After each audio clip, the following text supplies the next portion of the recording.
nhớ được cái gì đó ngon thì biết chầu luôn sẵn đi nè nó cũng như nghe ra tụi nó nhưng là chiếc xe khách sạn mà và cú vậy ra tụi nó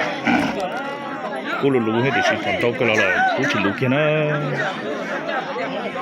lo thêm mẹ này chỉ giờ tôm trâu cũng như thế lo tao nó cú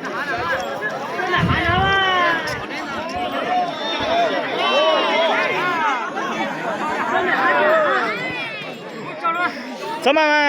热了就这边怎么走路嘛找爹呢来嘛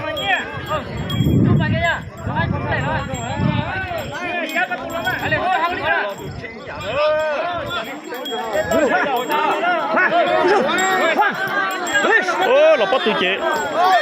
哦哟哎呦哦哟哦哟姐，能吃个那苦了，苦啦，路是团头kia，老了苦吃路苦得当做那，不能那。